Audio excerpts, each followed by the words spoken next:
Welcome. It's a delight to be able to welcome you and to start off the 2011 Pennsylvania Leadership Conference.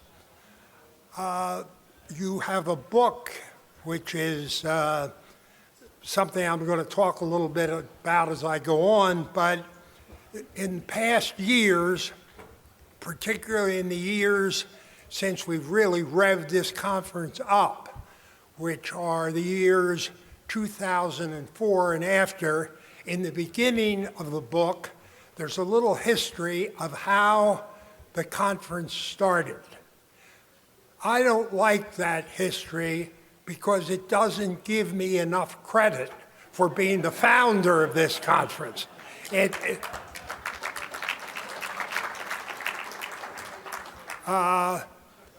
This conference was founded by three organizations in 1989.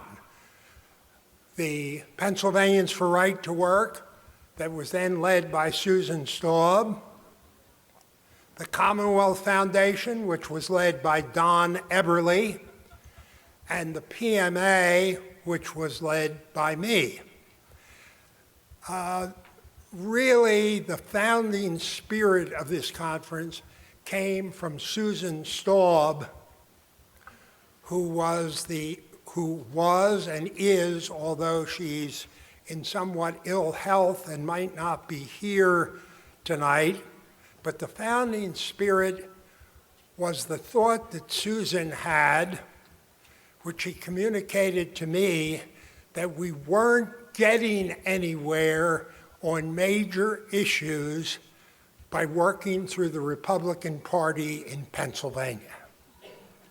Now, I've been in politics for 40 years, and it took me from 1970 to 1989 to figure that out. But fortunately, I did figure that out. And that situation still prevails today. However, there are some glimmers of hope.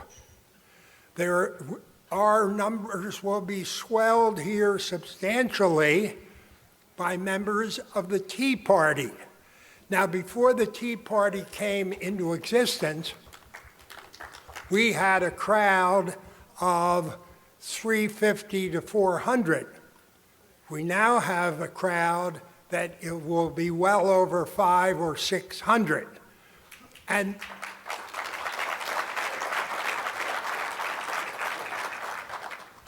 I see, unfortunately, some of the changes having to do with union abuses, having to do with the abuses of governmental workers who've used collective bargaining to put policies into effect in various states that are absolutely ridiculous.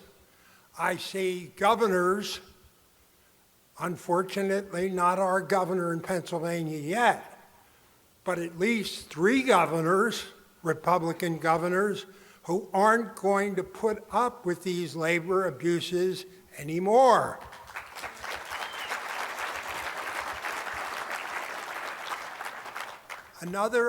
And of course, in Right to Work, we have been working since Susan got here in 1989, vigorously to move the Right to Work agenda forward and all that that goes along with it. And it used to be that when you mentioned Right to Work in the Northeast, you were considered as some kind of a joke. Well, you're not a joke anymore. You're not a joke. It's not a joke that unions have abused their exclusive power in New Jersey, in Wisconsin, and Ohio. It's not a joke. And we have a very dynamic union reform panel led by Simon Campbell, who I'm looking forward to hearing before a very substantial audience here. Now, the other issue that I want to mention that has been a passion of mine that is beyond just restoring the jobs in Pennsylvania, making Pennsylvania favorable to business, which is my number one mission, of course, as head of the Pennsylvania Manufacturers Association, but it's getting the K through 12 education area reformed. It's giving us more of an opportunity to educate our children as we care to in the K through 12 area by vouchers or by some other similar private enterprise focus in education. Now, the spirit, the person who has really put the zip into the Pennsylvania Leadership Conference is Lowman Henry. And Lowman Henry has done a tremendous job. I hold up this booklet of the Pennsylvania Leadership Conference 2011, and I refer you, if you want to know who are the who's who of those in the conservative movement, their biographies are in this book, but they're not only in this book, they're in the programs of the last 5 years. So there's a sort of a very, very significant mass of conservative thought has been brought about through the people who are participating in this leadership conference. And so I'm very, very proud to have been one of the founders of this. And the Pennsylvania Leadership Conference is a creature of the PMA. And its primary mission is, when we fell short in funding the conference, it was an opportunity to provide the funds that were necessary to keep the conference going. So I'm very, very proud of that, proud to be here, and looking forward to hearing from a true leader in former Representative John Kennedy and Governor Gilmore. Thank you very much.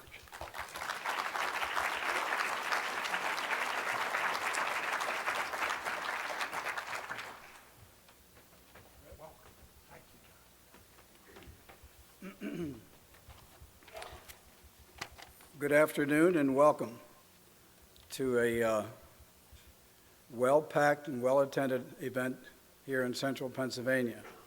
I am living proof that if you hang around long enough, that you could end up doing something for the first time in your life. And that would be to introduce the governor of the Commonwealth of Virginia. And so I took the time to do some reading last night just to find out a little bit more about our featured speaker today. And former Governor Gilmore, I'll just roll it down. In 1998, he was the 68th governor elected to the Commonwealth of Virginia. He currently is the CEO and president of the Free Congress Foundation, and I will, of course, allow him to talk all about that. Prior to that, he was elected and served in 1993 as the Attorney General of the Commonwealth of Virginia. Prior to that, in 1998, he served as the county prosecutor in Henrico County, which I think is the county that surrounds Richmond. Weaved in and around all that, he served for a year as the chairman of the Republican National Committee.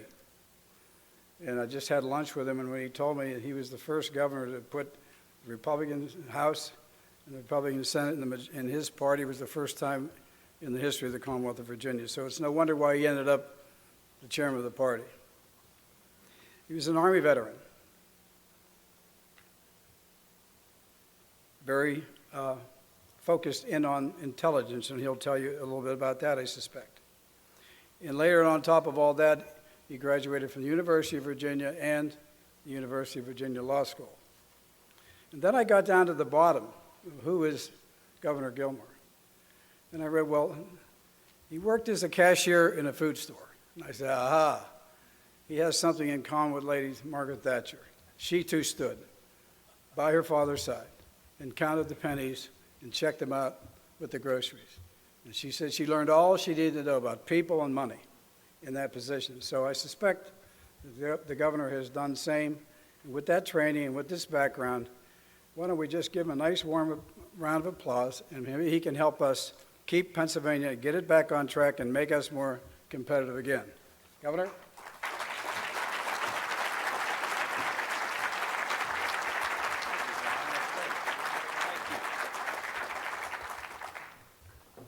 John, thank you very much for the opportunity to be here and for that terrific introduction. I didn't know Margaret Thatcher had been a grocery store clerk. Did you? I didn't know that. Well, I'm glad to be able to stand in her shoes. Of course, she looks better in them than I would, doesn't she? It's great to have a chance to be here and meet some new friends here in the other Commonwealth. There are, I'm told, four Commonwealths in the United States of America. I've been asked 1,000 times what a Commonwealth is, and I don't know any more today than I did before, but I'm glad to be here in our sister Commonwealth here in Pennsylvania. I want to start by telling you my favorite true story. It's a very short one. When I was governor of the state of Virginia, I campaigned in Pennsylvania for George W. Bush. And I had a chance to be assigned to the city of, or the town of Chambersburg. I don't know if any of you all are familiar with Chambersburg, Pennsylvania. It's a great place, very beautiful, very picturesque and so on. But I was doing my thing, and I was going from door to door and store to store and talking and saying, I'm the governor of Virginia, and I'm here campaigning for George W. Bush. I hope you vote for him, and just kind of getting around. I was walking up the street, and here comes this guy down the street at me. And I said, here I am, I'm Jim Gilmore, I'm the governor of the state of Virginia, and I am here campaigning for George W. Bush. And the guy looked me in the eye, and he said, welcome to Chambersburg, Governor. The last time the Virginians were here, they burned the place.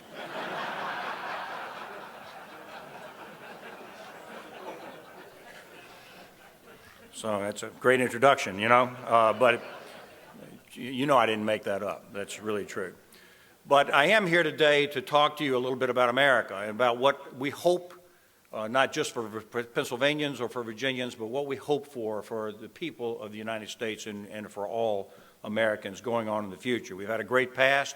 We're going to have a great future because of the work that all of us are doing. If we stand around, maybe there would be real challenges going forward in the future of the United States, but we're not going to stand around, not all of us, not leaders like us, not leaders like you. We're going to stand up for this country, and we're going to make sure the United States has as great a future as it has been in the past, and that's what we're going to do. And you know, the secret magic formula for the United States of America is now and always shall be the aspirations of its people. That's what drives this country and always has driven this country. That's what brings us to creativity, the aspirations to succeed, to create wealth, and to have a chance to be truly independent and not really a ward of the government or a creature of the welfare state. You know, I'll just tell you a story about, and you may have heard this story, about a guy that his aspiration in life was he wanted to work with animals. It was important to him. So he went to veterinary school. He came out, and there were no jobs. He couldn't find a job. He, very much like what we're experiencing here today. But he really wanted to work with animals, so he reported to the local zoo and said, I want to be a veterinarian. I want to work with your animals. And they said, well, we're sorry, but we don't have any positions now, but we might have a position in a couple of weeks.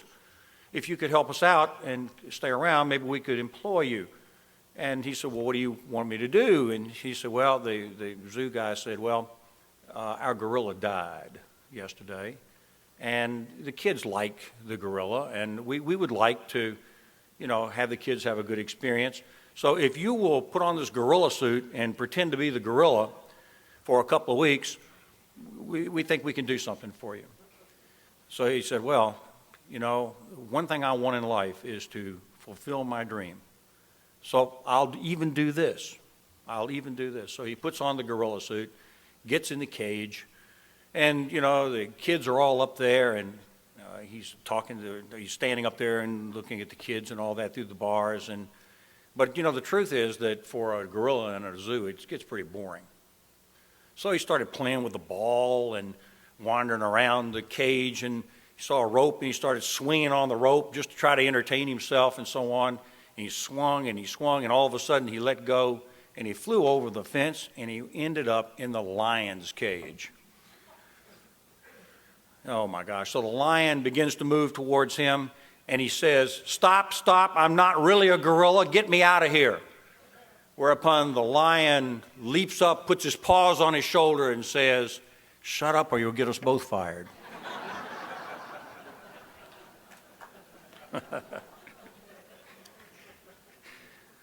Because people are even willing to get in gorilla suits if they're going to fulfill their dreams and their aspirations. They're willing to do anything in this country. If you read the history of this nation, you will find people have been driven to success and ambition. I believe it is the key differentiator between the aspirations and the optimism of the people of the United States of America that really differentiates us from a lot of people around the world who have radically different histories than the United States. That's our secret advantage. And as long as we keep it, as long as we nurture it and treasure it, we're going to be okay as time goes on in the future. Now, right now, what I am doing is I'm president and CEO of an organization called the Free Congress Foundation. We are a 501c3, nonpartisan. I have lived my life as a member of the Republican Party. I have brought the Republican majority, as John said, for the first time in history into the Virginia legislature. I was chairman of the RNC. But now, I think this is the moment when the best service that I can do is not being Republican, is instead being something where we can put forward good ideas, good conservative approaches to government, and certainly we're going to end up working with Republicans most of the time, but there will be Democrats who will work with us also, and we would seek that opportunity to do things in a bipartisan or even a nonpartisan way. And the focus of our foundation right now has been what I believe is the principal challenge facing the United States of America. And that principal challenge is the financial crisis facing this country. That is the problem.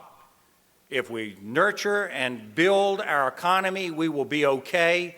And if we let this go, we will descend down into the pit of so many of the other countries of this world with so many of the dreadful problems that they're having. The economy is everything. The economy talks about our way of life and the quality of our way of life. The economy determines whether or not we're going to have our political freedom. The economy determines whether we can exercise our authority and moral values across the world.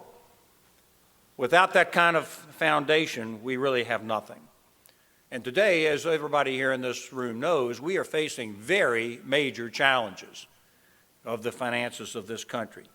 The deficit of this nation, and we know what that is, that's the debt that we have run up that exceeds the income that we have brought in as a nation. The deficit of this country is now at about $14 trillion.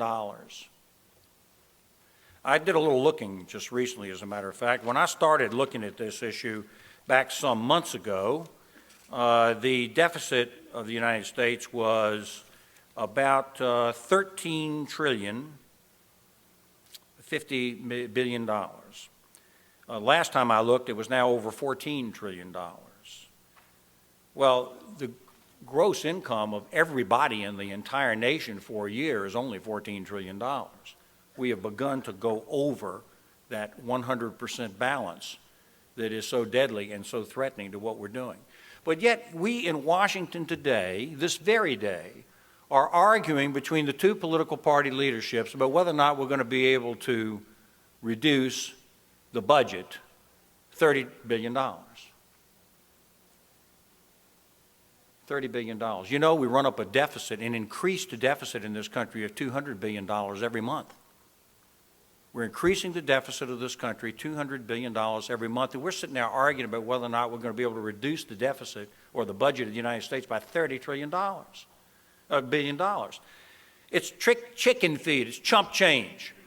And they want to try to talk to us like somehow we're making some kind of a radical change here. The Democrat Party is very proud of themselves. They said they didn't want to see any reductions of any kind. I don't know why they'd be proud of that. We have much work that has to be done to get our hands on this kind of deficit, or we're going to have a serious problem going forward. And the problem, as we know, is it's too much spending.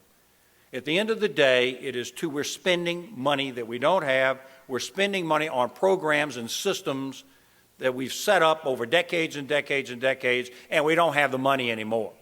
That, at the end of the day, ladies and gentlemen, I don't care what they do today, whether they shut down the government temporarily, whether they cut $30 billion, over the next years ahead, we must confront this problem that we have a system we have set up of government and social structures we cannot pay for. So what are we going to do? That is the reality, and the spending must be cut. And we have to go through a process about how to do that. And no process exists today to do this. None. We in this room can lead as time goes on together with people like us in other states in order to set the structures up to get our balance back into shape so that we can do what we have to do. We've talked about the debt.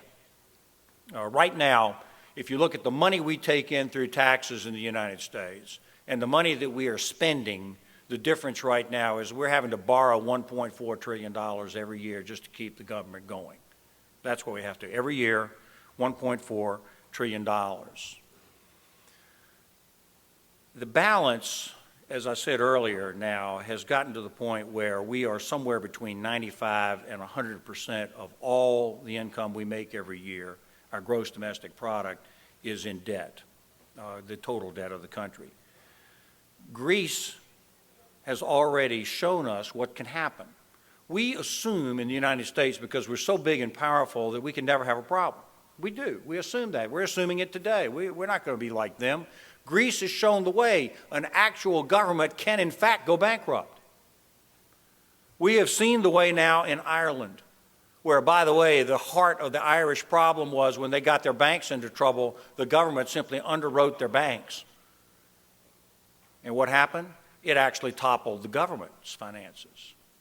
It wasn't just the banks. Ireland itself is no longer fiscally solvent. Yesterday, or the day before yesterday, we saw that Portugal has now had to go to the European Union and ask for a bailout because they can't meet their debts anymore. These are not individual banks or companies in these countries. These are the sovereign governments of these countries, just as we are conducting our sovereign government exactly the same way. Are we in danger because of our debt? Well, a short while back, I looked at the debt and asked who's really holding our debt. Well, there are a number of people holding our debt, but when I looked at the document, it said that mainland China was the biggest holder of our debt. $891 billion, except for one thing. Within a week, they had to readjust that. The truth is that the Chinese hold $1.16 trillion of our debt. Represents about 42% of all the debt that we issue, and as I've just explained, it is prodigious. Ladies and gentlemen, we have to do something about this. We have to put ourselves in shape so that we don't end up with countries that could one day be our adversaries holding the finances of this country in their hands. We are going to put together a financial system that eliminates this threat to the United States of America. We are.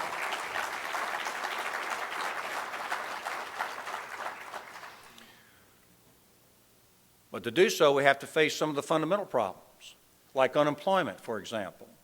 You know, I remember a day when we had full employment, which was about 4% or so. 5% was considered perfectly legitimate. You know, these are the people that were just out there moving from place to place to place, and it was pretty much all right. But we've been somewhere between about 9% now and even higher for a long period of time. And you know what? That really isn't the truth. The truth is that we know people, don't we, that wish they could work more hours than they're working, that wish they could find a better job and they're underemployed. The truth is our underemployment is considerably higher than 10% right now. And that has a direct bearing upon regular people out there. Their one crisis away from a major problem, one illness, one job loss, away from catastrophe in their households. It is true in Virginia. It's true in Pennsylvania. And we as leaders here have to be thinking about those people and what kind of things are we going to advocate in order to get people back on their feet and get jobs and employment for people and opportunities for people. It's the employment of people that creates revenue for government. Some people in this country think that the only way that you can create revenue for government is just simply to tax more, and that brings more dollars in. And they just are ignorant of the fact that that really isn't the case. It's going to slow down the economy, increase unemployment. What we want to do is get people employed. We want people paying income taxes because that means they're making income. And that's what we want. That's how you create revenue for the people of the United States, following the approach of employing people, not taxing people. And in addition to that, we're following a program right now in the United States that is designed to create inflation. How do you think they're going to get rid of this $14 trillion here? We'll never get our way out of this unless we get the government straight, and they're not even going to try. Right now, they're attempting to create inflation in this country. I think I see inflation out there. Have you looked at the gas prices lately in Pennsylvania? I bet you they're the same that we're seeing in Virginia, and the same they're seeing every place else in the country as well, in California and everywhere else, in Michigan. High gas prices, high food prices. Inflation is here. And it's a serious problem. Ronald Reagan said, inflation is as violent as a mugger, as frightening as an armed robber, and as deadly as a hitman. One thing about the Gipper, he knew how to speak English, didn't he? You bet. But that was on the teleprompter. He knew exactly what he was saying and what he wanted to communicate regarding the dangers of inflation. I was a young man during the time of the Ford administration. You may recall the whole Ford administration was wrecked by inflation. He was wearing buttons around call that said, "Whip inflation now," because it was an absolutely absorbing thing. People who were on fixed incomes suddenly were being destroyed by higher prices each and every day. Inflation is not the answer in this country. What is the answer is productivity. The chance to get people to work, get people jobs, and get this country moving again. That is what the answer is for the United States.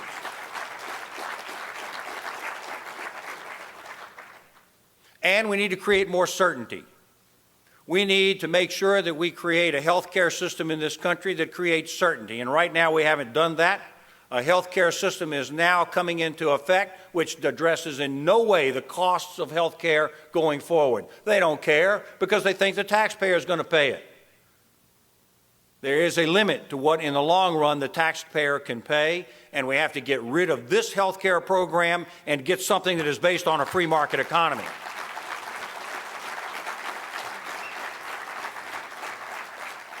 We have to build, and my true passion is foreign policy, and we have to do something about where we are right now. The other day, when we invaded Libya by our Air Force, the news people were talking about the Obama doctrine, and I said, this I got to see.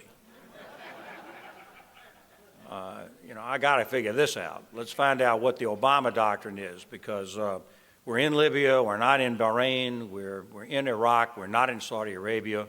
We're here, we're there, we're everywhere, and maybe we're not. And there's got to be some principle here, because foreseeability of the application of American power is what influences other people. If you send a signal that is misunderstood, you can really get in a war. So I said there's got to be an Obama doctrine here somewhere. The Washington Post said there was. So I got a copy of the Post, and I looked at it, and this is what the president said. It is true that America cannot use our military wherever repression occurs.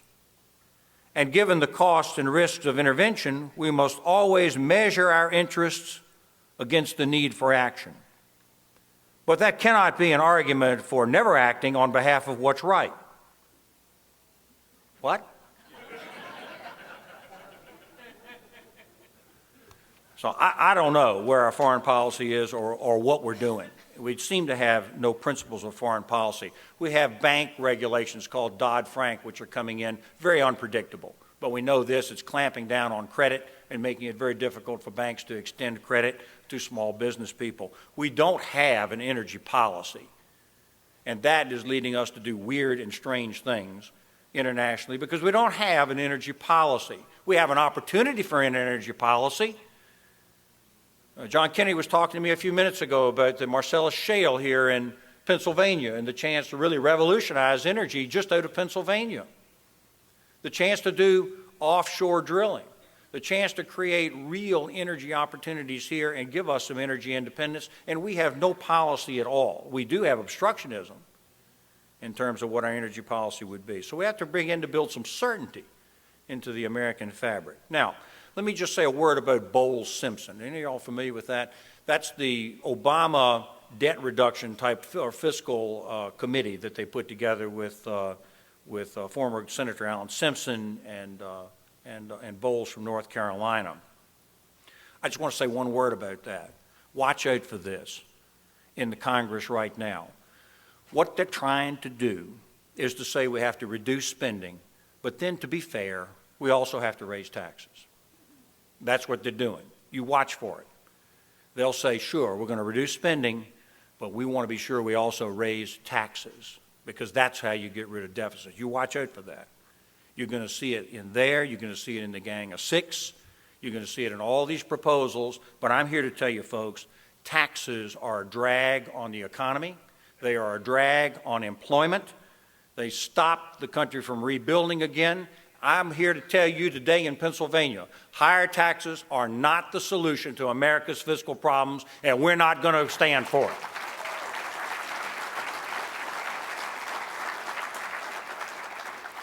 Now, I want to speak to you just a minute about our program at the Free Congress Foundation. It's called Freeze, Grow, Fix. We've been talking about it for just about a year now and writing on it and advocating on it and speaking on it and producing papers on it. We believe that the correct answer is a three-part solution. If you do these three things, we're going to be okay. And if you don't do them, if you miss one, we might not be okay. Number one, we got to freeze the spending. It doesn't do any good to do anything else if you just keep the spending going up. There's never going to be a solution if you allow that to happen. That certainly is the topic of discussion right now in Washington, D.C. We believe you have to stop baseline budgeting. And that's where the Congress takes an agency and says, okay, you had this much money this year, we're going to give you 7% more, just to keep up with the future. That's got to stop. Every agency must have to justify its role in existence in the United States before it gets tax money. Otherwise, we shouldn't be funding it. TARP money that hasn't been spent, it needs to be sent back to the Treasury and applied against the deficit. We ought to have a joint committee of representatives and senators, Republicans and Democrats, that get about the serious charge in business under the scrutiny of the cameras and the lights to begin to really assess the way that our national finances are handled and reduce genuine spending. And that is going to begin a whole new process. You can't just nibble around the edges like they are today. You have to begin to actually rethink the way we're doing programs and spending money. Secondly, grow. And we believe at Free Congress this is the key. If you grow this economy, you can create more wealth. It'll end up with more money in the tax coffers of the United States, to be sure, but most importantly, it will end up with the financial independence of the people of the United States. That is the role that we have to do. Growth is the way out. Ladies and gentlemen, we're not doing anything in the United States right now to encourage growth in this country. In fact, all the rhetoric you may have heard from people like the EPA and others have said that growth is bad. We don't want growth. It gets dirty and things like that. We have to have growth in this country. It's the only path to independence of the American people and the kind of creation of wealth that adds to national wealth, that adds to national power, so that in the 21st century we can play the appropriate role of stabilizing influence and the extension of true morality and justice and democracy in the world. That is what we have to do. We believe at the Free Congress Foundation that there are ways to supercharge growth in this country. We have to stop saying that capitalism and the investment of money is bad, and begin to find tax reforms to make sure that we put more money into this country. We are encouraging, thank you, we are encouraging today that capital go offshore. We've been doing it for years now. We're trying to get jobs offshore. We're making it more expensive here than it is in places like China and other countries like that. We've got to have a tax reform in this country to encourage investment in this country, and what you end up with is more jobs and more power and wealth and independence for the American people. And then finally, fix. You have to fix the entitlements. At the end of the day, the entitlements are overrunning everything. And in a few years hence, as we have seen from many of the think tanks, it will overpower all spending in this country because it's just basically the transfer of complete wealth. Now, this is a real challenge because now for 80 years, we have built these programs into the fabric of America. You just don't turn that around overnight, and you don't even want to. People have been taught and have lived their lives in dependence. And now we have to find a way to make sure that the next generations at least create their own wealth so that they're less dependent. But right now, we ought to make sure that at least the benefits in these programs, Social Security, Medicaid, and Medicare, at least those benefits grow in line with the growth of the United States of America and not more, or otherwise they will overpower everything. But if we can get a growth program going, then maybe we're in a position to increase those kind of benefits as necessary. We're not in favor of throwing the baby out with the bathwater, but they must get up on the table. And as recently as a few months ago, they were persona non grata. Status quo is all there is. By the way, you know what status quo is? It's Latin for the mess that we're in, right? It has to be changed, and that is what we must do. But I will say this. I return to my fundamental belief in the uniqueness and exceptionalism of America. I am, I guess, an American nationalist and have always been. I believe in the necessity of America in the 21st century. There are those across the world that would like to reduce this country to just the same old type of socialist countries that we see all across the world because they know that that will render us weak and ineffectual. What will they do when America becomes weak and ineffectual? What chaos there will be. What death and destruction there could potentially be. The United States is not only the greatest country in the world, we have been the beacon of the Western world and indeed of the rest of the world, and I advocate that we remain so in the 21st century.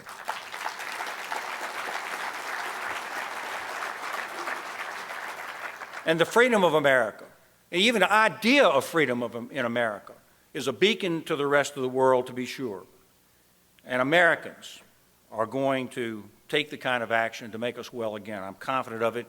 When I come to rooms like this and I see this kind of turnout here in Pennsylvania, I have confidence in the future of America because I know that all of us together, we're not alone, we're working together for the future in this country.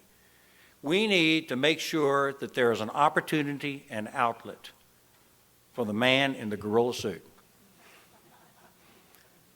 We need to make sure that our children grow up in a culture in which they know that they can acquire wealth and independence and dignity and make a contribution, not just to this country, but in fact to the entire world. You know, Pennsylvania has always been in the forefront. I'm a reader of American history as a Virginian, and I'm very proud of Virginia history, but we are no greater in our history than Pennsylvania. All the way back to Benjamin Franklin, the kind of leadership that Pennsylvania has always given to the United States of America and will give again. I am confident of it.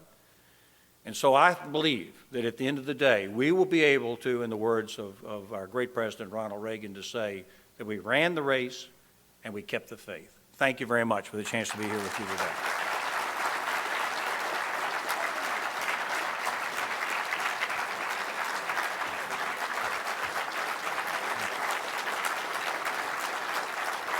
Thank you.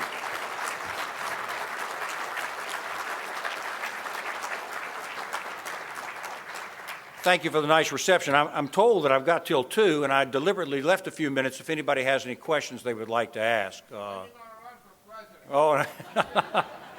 Thank you. I'm just trying to do the Free Congress Foundation and help the country the same way you are. When are you going to run for president? Yeah, well, the question was, what do I think of Paul Ryan and his plan? Actually, I carry a copy of it with me. I got it right off stage here. I've met with Congressman Ryan, and I think that Congressman Ryan is doing a great service to the United States of America. I think he's offering a great plan. He's had the courage to come forward and really begin to say that we have to address the entitlements, which is very difficult. Everybody in this room knows how difficult that question has become. He understands that we have to address the question of spending. They are wrangling, as we speak today, over $30 billion. I said that. He at least knows that over an extended period of time, we got to get into changing the way we spend in the trillions. We know that.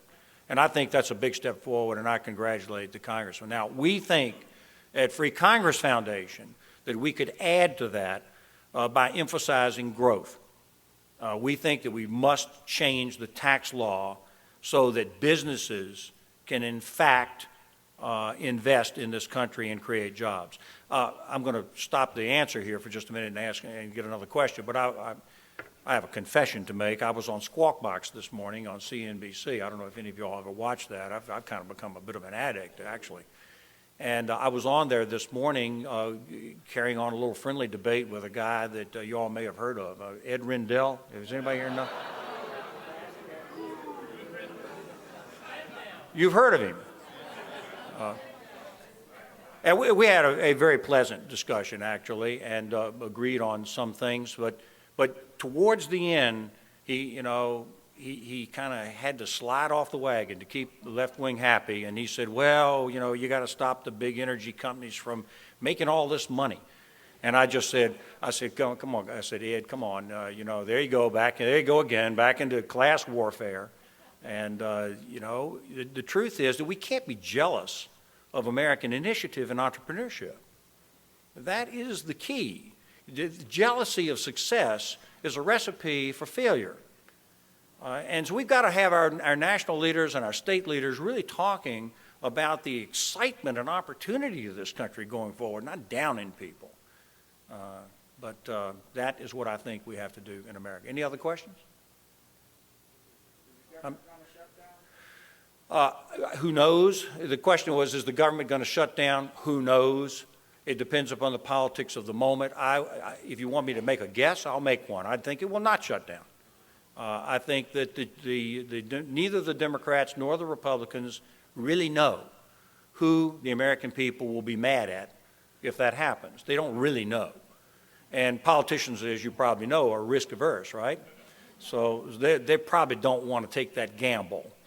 I must say to you that I've been a little nervous over the last week as I have watched the two parties positioning, trying to position so that if there is a shutdown, the other side is blamed.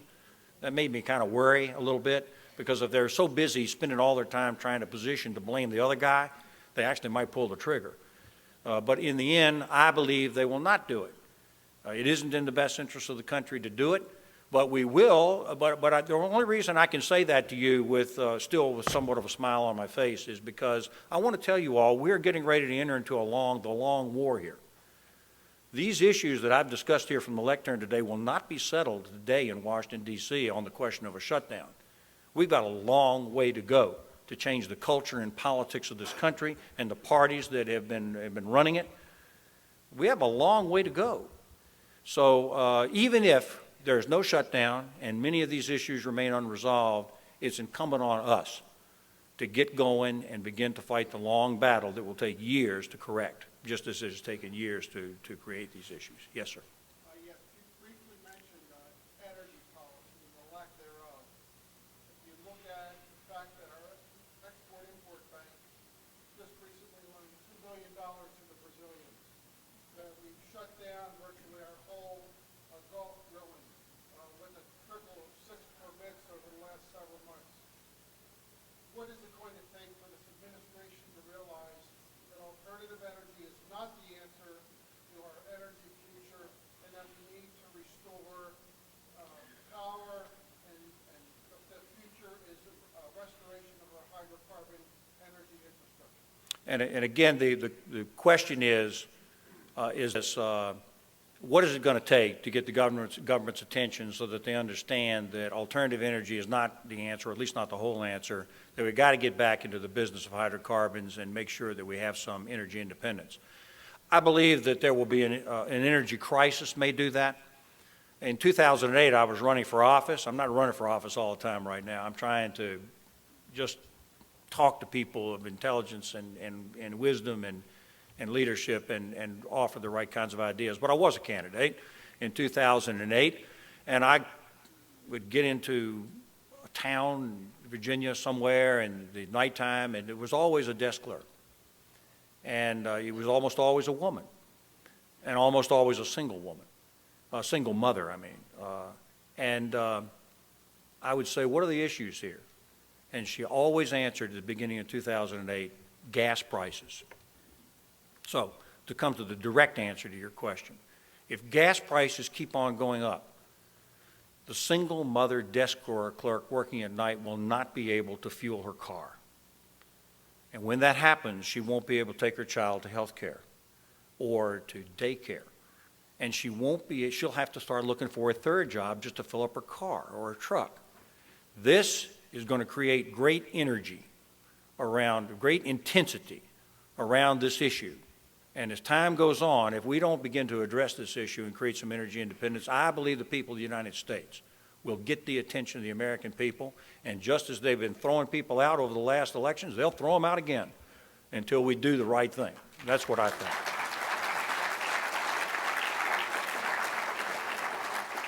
I still got time, and I'm having a great time here today. Well, let's go here and then here. Yes, sir. Thank you. Pennsylvania is struggling to get a right-to-work law. Right now, we're a compulsory union state. You come from Virginia, one of the 22 free worker states in the nation. Can you tell us the benefits of having a free worker state, a right-to-work law state? Okay, and you heard that question, I believe, across the room. He was pointing out that Pennsylvania is a unionized state and Virginia is a right-to-work state, and that there's been an effort to get right-to-work here in Pennsylvania for some time. What are the benefits of it? Well, they're perfectly apparent. We don't have union shops in Virginia. We have unions, but we don't have union shops.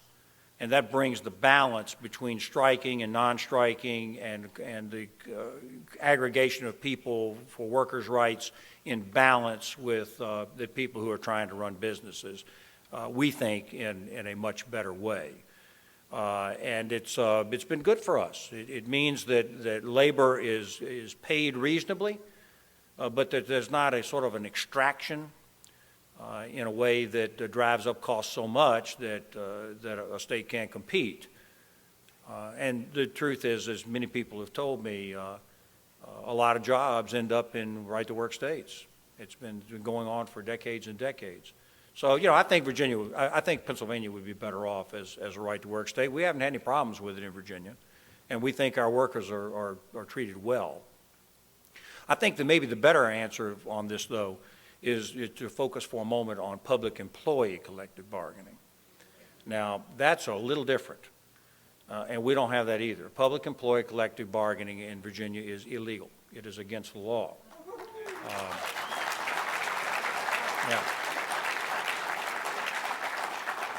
I've lived with this my whole life, and I've listened to everything, and I've watched as you have, what's been going on, for, say, example, Wisconsin. And the real challenge on public employee collective bargaining is if a company union goes out on strike, other companies come in to fill the demand of the products and so on. And that company the squeeze is put on them, but the public still ends up being able to buy things. That's not true in public employee collective bargaining, because the public employees have a monopoly on the police, fire, rescue, teachers, and all the other government services. And that creates an inordinate leverage on the public that is a real problem. And over years and years, as money has been plentiful, politicians have been willing to ratchet that up in states like Wisconsin in order to create giant costs. And then all of a sudden, when international situation changes, we become more globalized, the competition becomes global. All of a sudden, there isn't as much money anymore, but those obligations are there, and these states have to find some way to get out of it. I don't know if you're in that position in Pennsylvania or not. We've seen the leadership of the governors in many states that are trying to extract their states from it. We never got into that problem in Virginia because of the policy that we understood, I think. Let's see, I'd say I'll come here, then I'll come there. Yes. Some thank you. Eastern European countries have been quite successful with a radical new tax policy of 10-10-10, a maximum tax rate of 10% on individuals, corporations, and capital gains. I'd like to know what you think about that, and I'd like to know what you think would be a good tax policy for us. We're actually at Free Congress Foundation doing a paper on this, similar to this topic right now. We believe that if you place a tax, probably in the range of 15 in this country, on capital, labor, and investment, you can end up making us the most competitive country in the world, even more than they are by a long shot in Europe. But the trick is, you got to do something that doesn't overburden the investment. I promised myself I wouldn't use the word capital, but capital is money used for investment, right? That's what it is. And we burden that in the United States of America. We have the highest tax rate on corporations in the world, second highest. I think there's other small countries someplace, that Haiti or someplace like that, that charges more, and they're not doing so great. We are the second highest in the world at 35%.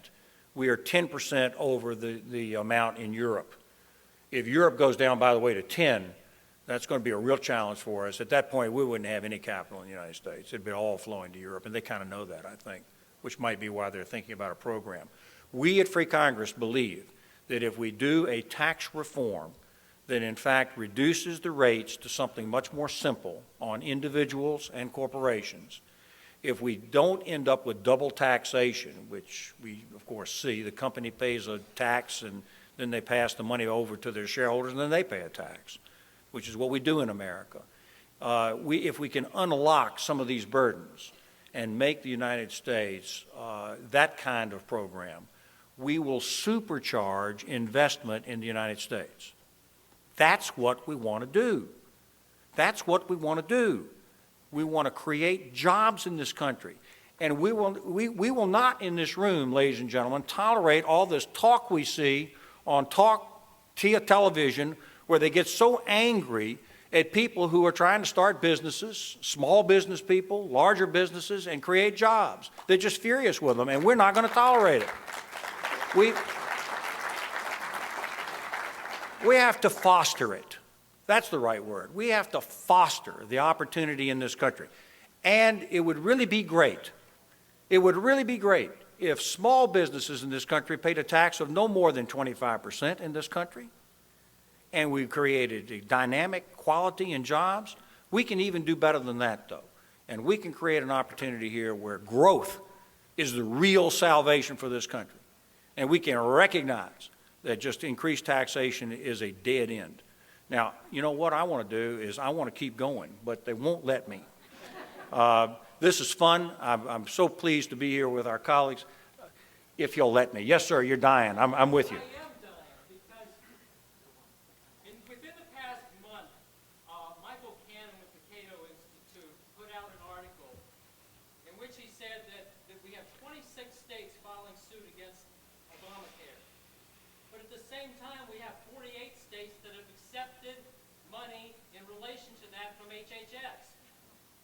The two states that have not accepted money are neither Pennsylvania nor Virginia. They are Alaska and Florida. What say you? You see, that's the trouble with this, you see. You always invite one last question, you say. Look, it's a perfectly legitimate question. The challenge we face is that the federal government has their hands on so much money that they can begin to extract the agreement from people in order to get the cash. And the states we know are all cash strapped. I think the answer doesn't rest in denying the money or accepting the money.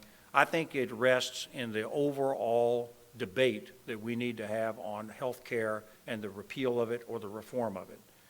And we haven't done that well yet. And that means, ladies and gentlemen, that it requires leadership. And it doesn't require leadership from guys in Washington. It requires leadership from people in Harrisburg, Pennsylvania. And that's what you all are. And that's why I came up here, because I know that. We're proud of your grassroots leadership. You're going to be debating these issues like health care, just as you are right now, and you're going to go beyond that. And you're going to debate all these issues which will lead to the future and a better future for the United States of America. Thank you for your work. Thank you for your leadership. And together, I am certain that the future for the United States of America is bright. Thank you again.